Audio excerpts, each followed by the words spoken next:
Soy Fernando Díaz Villanueva. Hoy es 1 de noviembre de 2018 y esto es La Contracrónica.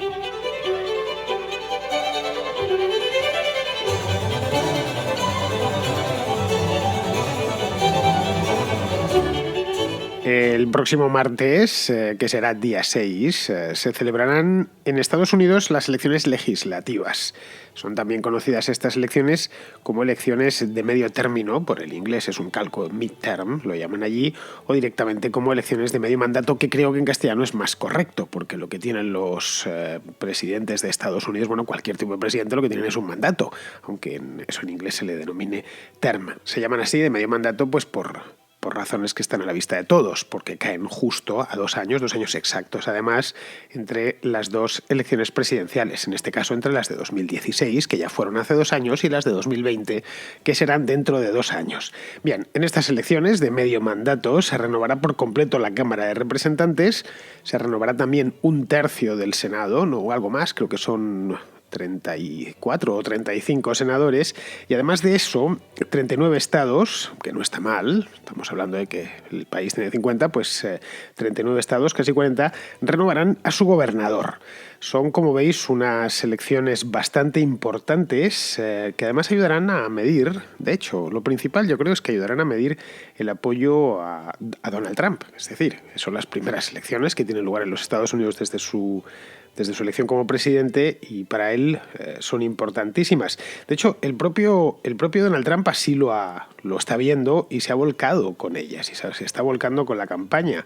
Sabe que si las cámaras caen del lado que no deberían caer para sus intereses, es decir, del lado de los demócratas, va a tener un calvario de aquí a las próximas presidenciales. Va a tener unos 2 años finales que pueden envenenarse bastante. Las encuestas por ahora, las encuestas que tenemos, son bastantes, por cierto, dan la victoria al Partido Demócrata. Pero claro, tratándose de Estados Unidos y después de lo que vimos hace un par de años, esos sondeos se miran con algo de escepticismo. Yo por lo menos los miro con algo de escepticismo. Me han engañado una vez, no quiero que me engañen una segunda. De cualquier modo, vamos a echar un vistazo a estos sondeos y a tratar de entender lo que está pasando por allá.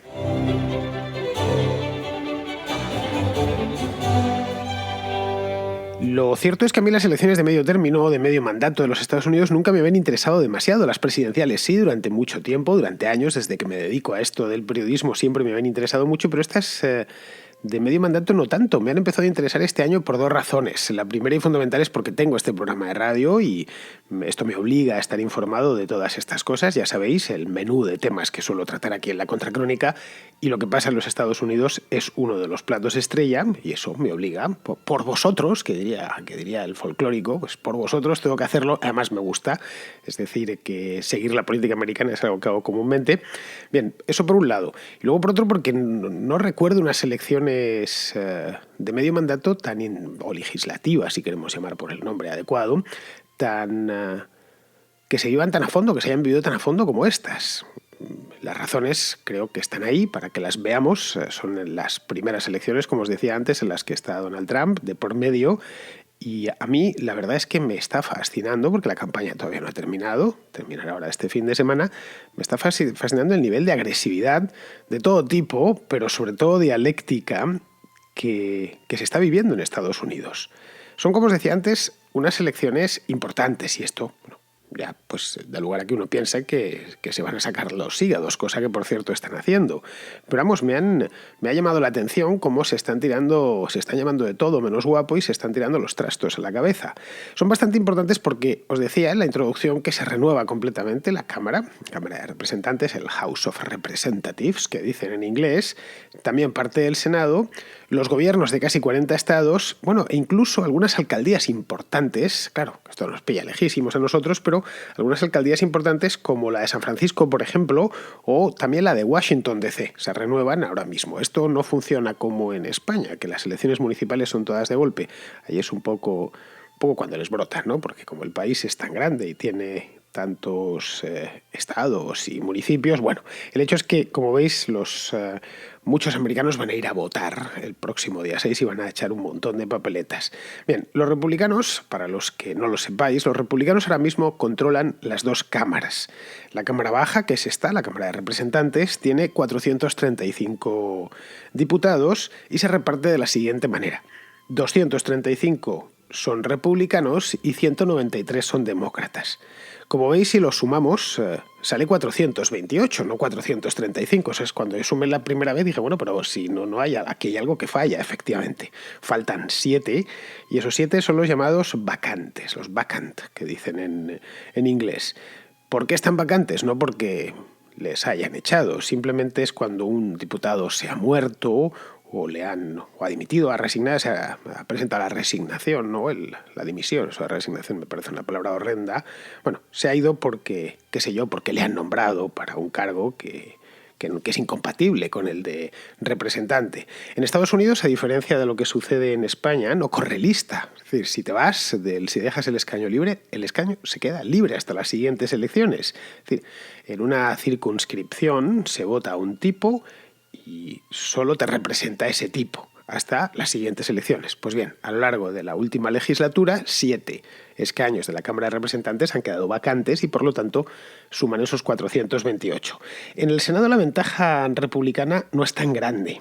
De 100 escaños que tiene el Senado, 51 son republicanos, 47 son demócratas y 2 son independientes. Tanto la Cámara de Representantes como el Senado son dos cámaras bastante poderosas y además la legislación en los Estados Unidos les adjudica unas competencias muy concretas. De tal manera son los famosos check and balances, los pesos y contrapesos del sistema americano que también funcionan y también les han funcionado en los últimos 200 años. Bien, de ahí que sea importante controlar al menos una de ellas. Para un presidente es importantísimo. Es decir, cuando en las cámaras, el control de las cámaras coincide en el mismo partido con el control de la Casa Blanca, el presidente lo tiene muchísimo más sencillo, por una afinidad evidente de partido. No es de cualquier manera como lo que pueda suceder en un sistema parlamentario como el nuestro en España. Es decir, los representantes o los senadores le deben su escaño a quien les ha votado, no tanto al partido. De hecho, a veces sucede que se cambian de partido a mitad de carrera política. Es fulanito de tal, del estado, qué sé yo, de Indiana, fue republicano hasta el año 2011 y ese año se registró como demócrata y desde entonces es un senador o un representante demócrata. No es habitual esto, pero a veces sucede. Por lo tanto, no existe esa disciplina de partido que tenemos en los sistemas parlamentarios como el nuestro, donde un diputado del PP o del PSOE van a votar siempre a lo que le diga el jefe de la bancada. Ni muchísimo menos sucede algo parecido en los Estados Unidos. Ojo, es parte de la grandeza del sistema americano, no lo olvidemos. El hecho es que, aunque esto exista, es decir, no exista la disciplina de voto, siempre hay cierta afinidad. Es decir, los republicanos quieren que la Casa Blanca esté de su lado y la Casa Blanca quiere que las cámaras estén de su lado. Y viceversa, si el presidente es demócrata. Trump es consciente de esta ventaja con la que cuenta desde hace un par de años. Bueno, no llega a un par de años, desde que tomó posesión en enero del año 2017 y quiere mantenerla. Es decir, sabe que tiene que retener estas dos cámaras, como sea, a cualquier precio. Y si no puede retener las dos, al menos retener una. Lo cual pues complicaría bastante las cosas. Pongamos por caso que se consiga retener el Senado, pues que es lo más probable, por cierto. En ese caso lo que podría parar es embestidas que le viniesen desde una Cámara de Representantes controlada por los demócratas. Bien, vamos a las encuestas. Ya os he advertido antes que no hay que creérselas del todo, y más si vienen de los Estados Unidos, pero lo suyo, y creo que lo obligado, es al menos echarles un vistazo, que menos, ¿no? Bien, las encuestas o los resultados que nos dan las encuestas las tengo aquí delante. Os voy a hablar mirándolas exactamente, hasta mirando el gráfico que me están dando. Lo que dan, o lo que arrojan, mejor dicho, es un panorama poco halagüeño para el inquilino de la Casa Blanca. Esa es la verdad. Bien, las que tengo delante son las de los últimos días, porque se vienen haciendo encuestas desde hace un montón de tiempo sobre estas elecciones. La del Economist, por ejemplo, esta es de YouGov, esta está dando a los demócratas una ventaja de 5 puntos. La de Reuters, que está hecha por Ipsos, le da una ventaja de 7 puntos a los demócratas, ¿eh? La de USA Today, esta de aquí, es de un tal Suffolk, debe ser la agencia demoscópica, le da 8 puntos. Y así podemos seguir. Es decir, tengo la de ABC News, la de Fox News, la de la NBC también. Bueno, tengo un montón de ellas y todas les dan aproximadamente lo mismo. 5, 6, 7 puntos. De hecho, el promedio de Real Clear Politics, que es esta página web tan famosa, sobre todo se hizo famosa con lo de Trump hace un par de años, da un promedio de 7,5 puntos a favor de los demócratas. Esta web, esta de Real Clear Politics, la miraba a diario justo hace 2 años. Recuerdo el mes de octubre de 2016 para preparar los programas que hice y los artículos que escribí sobre las elecciones presidenciales de aquel año. La miraba continuamente, pero yo estaba creyéndome las encuestas. Bueno, están ahí los audios. Yo estaba convencido de que iba a ganar Hillary Clinton, por mucho o por poco, pero que iba a ganar porque todas las encuestas le estaban dando, o prácticamente todas, le estaban dando la victoria. Ahora con esto, teniéndolas delante, además no ha cambiado el diseño de la página, sigue siendo el mismo logotipo, tengo cierta sensación, ¿cómo os diría yo?, de déjà vu. Como que esto ya lo he vivido antes. Es decir, una ventaja demócrata considerable en la que todas las encuestas, o casi todas, coinciden. Y bueno, no hace falta que me extienda mucho más. Todos sabemos lo que pasó después.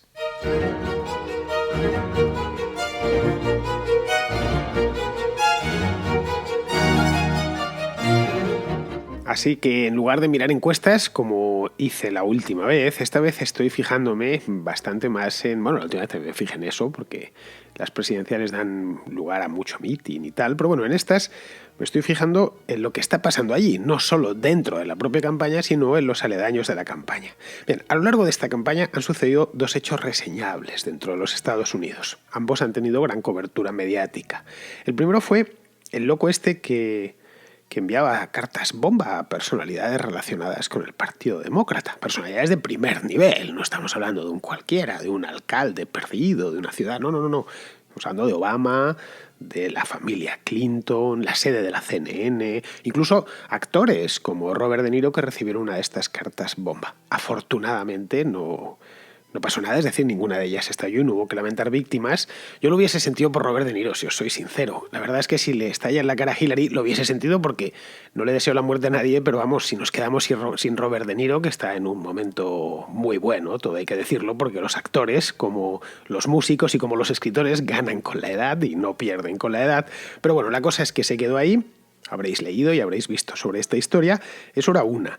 Y la otra fue, también lo habréis escuchado, fue que el sábado pasado unos judíos, 11 en concreto, fueron asesinados en una sinagoga de Pittsburgh, que es una ciudad de Pensilvania, por un tipo enloquecido que se llamaba Robert Bowers. Bien, como veis es una campaña, o está siendo una campaña bastante subida de tono, porque ambos acontecimientos evidentemente se han leído en clave política. Y tampoco es extraño que se haya leído en clave política porque pillan en plena campaña electoral y además los dos hechos, bueno, lo segundo fue bastante más grave porque hubo muertos de verdad, son políticos, es decir, enviar cartas bomba a Hillary Clinton o a Barack Obama, evidentemente no es porque te cae mal o porque no te gusta su corte de pelo, sino porque tienes alguna diferencia política con él. Y luego lo de los judíos de Pittsburgh, pues más todavía. Es decir, se les ha dado una cobertura, yo creo que adecuada, bien, aunque han tratado, al menos en los Estados Unidos, de echarle toda la culpa directamente, además, de volcarlo encima de Donald Trump. Bien, eso ha sucedido durante estos días, estas últimas semanas, dentro de Estados Unidos. El exterior tampoco ha estado tranquilo. Se han producido 2 acontecimientos. Ambos los he tratado aquí en la contracrónica. Por un lado, lo de Jamal Khashoggi en Turquía, este periodista saudí que vivía en Estados Unidos y que al parecer, bueno, ayer salió, por cierto, ya la versión oficial del gobierno turco, estrangularon en el consulado de Turquía en Estambul. Y luego eso por un lado, y que el asunto pues está todavía ahí en el aire, y que se lo tiraron evidentemente a Donald Trump a la cara por su relación más o menos privilegiada con la familia real saudí. Y luego por otro lado la caravana migrante, a la que también he dedicado un programa. En ambos casos Trump ha sentido la erosión, o por lo menos ha sentido como le echaban la jarra de agua fría en la cara. La primera lo que ha hecho es rehuirla, porque sabía que ahí tenía mucho que mucho que callar y bastante que ocultar. Respecto a la segunda, la de la caravana migrante, ahí ha sabido ponerla a su favor. Curiosamente, los estrategas republicanos se las han arreglado para que, azuzando el miedo a los inmigrantes, están a las puertas, mirad, ahí los tenéis, los vimos ayer en la televisión, son 100 y la madre, y están todos, vienen dispuestos a lo de Aníbal a las puertas, ¿no? Aníbal está en las puertas, los bárbaros están en las puertas, y menos mal que estamos nosotros y que vamos a evitar que aquí haya más calamidades. Así que lo que ha hecho Trump es tratar mucho este tema, los mítines, anunciar que va a mandar a no sé cuántos militares a la frontera y tal. Es decir, utilizarlo políticamente tratando de poner algo que le había pillado de sorpresa, con idea además de desgastarle, tratando de ponerlo a jugar a su favor. Para los republicanos en Estados Unidos lo ha conseguido y no hay más que ver un rato la cadena Fox o leer los medios favorables a Donald Trump o en general al Partido Republicano. De cualquier manera, los medios, quitando los pocos que apoyan a los republicanos, se han aprovechado bastante de estos 4 acontecimientos que os acabo de relatar. Lo cual es bastante normal, no nos vamos a engañar. Es decir, los medios que están enfrentados a cara de perro contra Donald Trump están devolviéndole los desplantes. Esto es una guerra, todos la conocemos, y ambas partes aprovechan la más mínima oportunidad para echarse la mierda o los muertos encima. En el caso de lo de la sinagoga de Pittsburgh, pues ha sido clarísimo. No le han echado la culpa a Trump porque no la tiene, pero que si no había estado a la altura. De hecho, Trump y Melania y su mujer fueron hasta Pittsburgh para dar el pésame y solidarizarse con las familias de los muertos, y les montaron un comité de bienvenida allí. Es decir, que al final todo esto se ha politizado al máximo, ya sea porque te lo han politizado los de enfrente o porque lo has politizado tú. Es decir, que desde hace 2 semanas, 3 semanas en Estados Unidos, todo, absolutamente todo, se lee en clave de midterm, en clave de estas elecciones. La pregunta que nos podríamos hacer, yo creo por lo menos que yo me he hecho a lo largo de estos días, es cómo está tratando Donald Trump de contrarrestar toda esta campaña que le están montando. Pues la verdad es que con la misma receta que hace 2 años. Es decir, mucha presencia física en todos los sitios y en todos los actos electorales. De hecho, ha trumpizado literalmente las midterms. Las ha convertido en algo que no solían ser. Grandes mítines, grandes actos electorales. A ratos parecía que las elecciones presidenciales se estaban celebrando de nuevo a los 2 años y que no eran unas simples elecciones legislativas. De hecho, Trump ha modificado totalmente la agenda presidencial para estas elecciones. Ha quedado adaptada durante semanas, hasta que sea en el próximo día 6, para que todo ha sido supeditado a la campaña. Está el tipo recorriendo el país de punta a punta, apoyando a los candidatos republicanos de los lugares más insospechados y subiendo el volumen de sus declaraciones, que eso sabe, como buen showman que es, que le garantiza minutos de televisión, aunque sean negativos, y que da que hablar a la gente. Es decir, Trump es un seguidor del viejo refrán castellano que dice que hablen de ti aunque sea mal. Bueno, pues él está convencido y lo hace, de hecho lo practica, lo pone en práctica y habla siempre mucho, procura además elevar el discurso para que hablen de él a unas sabiendas de que van a hablar de él mal. Bueno, esto le funcionó en el pasado y lo que está haciendo es aplicar la misma receta en el presente. A fin de cuentas, si me funcionó en 2016, ¿por qué no habría de funcionarme en 2018? Es decir, que podría en cierto modo decirse que ha tomado como estas elecciones como un plebiscito sobre su propia persona. Y en buena medida es así, es un plebiscito sobre su propia persona. Si sale bien librado de esta cita electoral, no solo podrá gobernar muchísimo más tranquilo, cosa que está claro que lo hará, sino que durante los 2 próximos años, los 2 que le quedan, sino que tendrá la mitad de la campaña de 2020 ya hecha. Y eso, pues la verdad es que no está nada mal, si puedes ir quitándote trabajo de lo que tendrás que hacer dentro de 2 años.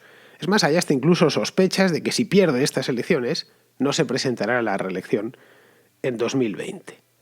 Es por eso que si veis algún meeting que ha dado por ahí por Estados Unidos, ha dado un montón de ellos, le veis al lado de los candidatos, no sé, pues candidato de lugares cualquiera, qué sé yo, Nevada, Illinois, de donde sean, pues se pone a hablar él y de sus cosas. El centro no es el candidato, que es a quien los electores en ese momento van o no van a votar, pero le da igual, se pone a hablar de sus temas, que si los mexicanos y todas estas cosas que tanto le interesan a él, y que su jefe de campaña ha entendido que también le interesan a los votantes sin importar que sean de Nevada, de Illinois o del estado de Idaho, qué sé yo, de cualquiera de ellos. Es decir, lo está haciendo todo en clave nacional. Las dos bazas, de hecho, que está empleando están empleadas de manera muy intensiva, son los buenos indicadores económicos, especialmente el de empleo, que creo que en eso le está costando poco porque la verdad es que las cifras de empleo de los Estados Unidos son realmente buenas. Ya lo comentaba aquí hace pues cosa de 15 días, no, algo más, o 3 semanas en la Contracrónica. Y luego, por otro lado, las apelaciones continuas al patriotismo, que lo de Make America Great Again, esto que le funcionó también en 2016 y que de nuevo entiende que le tiene que funcionar bien de nuevo ahora. Eso luego lo salpimenta con algunos apodos para sus adversarios políticos. Algunos de ellos, de hecho, son muy, muy graciosos, la verdad. Hay una que, esto se ha hablado bastante, esa noticia incluso saltó a España, a los medios españoles, a Elizabeth Warren, que es una senadora demócrata por Massachusetts, al parecer esta mujer reivindicó que tenía ascendencia indígena. Bueno, pues a esta mujer le puso de mote, de apodo, Pocahontas. Yo la verdad es que no sé si habéis visto una fotografía de Elizabeth Warren, buscadla, está en internet un montón de, no ya fotos, sino también vídeos y tal, suyos. Pero vamos, miradle la cara. Es una mujer rubia, de ojos claros y blanca como la leche. Vamos, a mí si me dicen que Elizabeth Warren nació en Estocolmo con todos sus antepasados suecos de pura cepa, yo me lo creo. Es decir, que creo que esta mujer tiene de India lo que tengo yo de pastor metodista. Pero bueno, si ella lo dice y es feliz con su fantasía indígena, pues adelante. Ahora, que no se enfade esta mujer si bromean después de decir eso y con ella y la llaman Pocahontas. Bien, pues este tipo de cosas que a sus electores, pues si a los votantes de Trump les hace bastante gracia. No ha sido la única, esta ha sido pues, posiblemente la más famosa. A Joe Biden creo que le llamaba el loco Joe o algo así. Bueno, cada vez que tiene la posibilidad conecta muy bien. Sigue haciéndolo, de hecho ha mejorado en este aspecto Trump. Se nota que ya no es un pardillo como hace 2 años. Ahora sabe bastante de estas cosas y conecta muy bien con sus audiencias, obviamente, con la gente que va a los mítines. Bien, este tipo de campaña bronca, y está siéndolo bastante, es lo que el equipo de Trump ha entendido como camino directo a la victoria. Es que si no, no se entiende que se hayan metido en tantos berenjenales. Es decir, les funcionó entonces y creo, como os decía, que están convencidos de que les va a volver a funcionar ahora. Tratan de movilizar a su electorado como sea. Del que se vaya a quedar ese día en casa no hay, que tienes que salir, levantar el trasero del sofá e ir a votar. Porque lo digo yo, porque no nos queda más remedio, porque muchas cosas dependen de esto. Esto no dudo yo que no lo consiga, es decir, que movilice de nuevo a los republicanos. Ahora bien, esta vez no está Hillary en el lado demócrata. Era una candidata tan rematadamente mala que dejó a muchos votantes demócratas en casa. Entre otros a muchos de los que habían votado a Bernie Sanders y que les aborrecían de Hillary. Este yo creo que es el principal riesgo y tal vez es lo que nos estén mostrando las encuestas, no lo sé. La verdad es que es una solución, este es un enigma que todavía no tiene solución, pero que no tardaremos en conocer. Exactamente 4 días.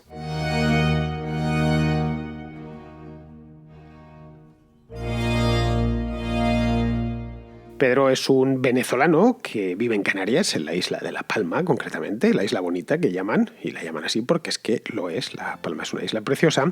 Tiene una pregunta sobre la música que da comienzo al programa hermano de este, es decir, a la contrahistoria. Fernando, la verdad que un gusto haberte conocido y hablar contigo. Me quedó una preguntita en el aire, amigo Fernando. Pero primero te cuento una anécdota rapidito. Cuando yo estudiaba música tenía un profesor de historia de la música que nos obligaba a escuchar todas las sinfonías y todo el material, porque los exámenes eran, bueno, una sinfonía X de Haydn, de Mozart, de Beethoven, nombre del compositor, nombre de la obra, primer movimiento, primer tema, dónde está el desarrollo. ¡Wow! Una vez nosotros le preguntamos, pero maestro, ¿por qué no? Porque lo que pasa, él era chileno. Cuando yo estuve en Chile, sufrí, porque una vez yo estaba en la universidad, un alumno, un compañero, pero de la Facultad de Ingeniería, me dijo, tú estudias ahí música. Sí, yo también estudio. Mira, ya que tú estudias música, ¿cómo se llama esto? Tan, tin, ta, ta, ta, tan, tan, tirarira, tirarara. Entonces nos encuentra el maestro, coño, que él no supo qué decirle. Entonces el tipo le dice, ¿tú no sabes qué es eso? Mira, esa vaina se llama la Marcha Triunfal de Aida, de Giuseppe Verdi. ¿No te da pena? Usted se sintió humillado, coño, ¿no? ¿Verdad? No. Entonces nos dijo el maestro que desde ese día empezó a escuchar todos los días 1 hora de música diaria. ¿Entiendes? 1 hora. Bien, Fernando, la anécdota viene porque yo he tratado de adivinar y de buscar, ¿me entiendes? Entonces me siento humillado por la parte de piano de la contrahistoria. Tan tan, tirarán, tan tin, tirarán, tan tin tan. Es bellísima, es exquisita, pero no sé de quién carajo es. Entonces, yo tengo que preguntarle a Fernando cómo es posible que yo sea músico, que llevo tanto tiempo escuchando música, Haydn, Beethoven, y más atrás, y los impresionistas, y coño, yo no sé cómo se llama esa vaina. Entonces era para que me dijeras, por favor, cómo se llama el tema que tú utilizas en la contrahistoria. Bueno, Pedro es músico, como ya os habréis podido imaginar, y esta semana tomamos Pedro y yo un café juntos en Madrid. Me contactó y bueno, y quedamos, tomamos café, estuvimos charlando amablemente durante un rato y tuvo la gentileza de regalarme un DVD sobre la Orquesta Joven de Venezuela. Que, por cierto, Pedro, ya he visto, te dije que lo iba a ver esa noche, pero al final no pude, así que tuve que retrasarlo un día más y es un documental delicioso. Ya te lo agradecí el otro día y te lo vuelvo a agradecer de nuevo por aquí. Es una maravilla, en serio. Se llama Tocar y Luchar. Si lo encontráis por ahí, que es el lema de la Orquesta Joven de Venezuela. Yo la verdad es que cuando veo a un niño de 11 años con su violín en la mano y tocándolo como Los Ángeles, que es lo propio en los músicos de la Orquesta Joven de Venezuela, que como orquesta joven es una de las mejores del mundo, por si no lo sabíais, una auténtica maravilla, un producto del maestro Abreu, que lleva con ella desde hace 50 años, 40 o 50 años, lo menos, viene de, no sé en qué año se fundó, pero vamos, creo que en los años 70 o por ahí. Pues yo cuando veo a un niño así, con su violín o con su cello o con la trompeta, pues es que se me caen las lágrimas. Así que ya te puedes figurar lo que me ha gustado esa película que me regalaste. Vamos, que la volveré a ver dentro de un tiempo, aunque solo sea por el gusto de escuchar la música. Respecto a lo que me preguntas de la cabecera musical de la contrahistoria, pues mira, está musicalizada con Beethoven. La de la contracrónica con Johann Sebastian Bach. Yo, para vosotros, solo lo mejor, eso tenedlo claro. Esta en concreto se llama, esta pieza de Beethoven es una sonata, es la sonata número 6 para piano. Es una obra en fa mayor, por cierto. Es una obra de juventud, no de las primeras, pero sí de cuando Beethoven todavía era un veinteañero. Es anterior a los cuartetos de cuerda. Es de cuando Beethoven ya se había, en la década de 1790, ya se había asentado en Viena, se había establecido allí y había empezado a componer. De ahí que tenga ese toque juguetón y casi ingenuo. La música de Beethoven, como bien sabes, luego se fue oscureciendo con el tiempo. Así que, mira, para el que no la haya escuchado, que es posible, que alguno habrá que no ha escuchado nunca la contrahistoria, vamos a dejar que suene un poquito.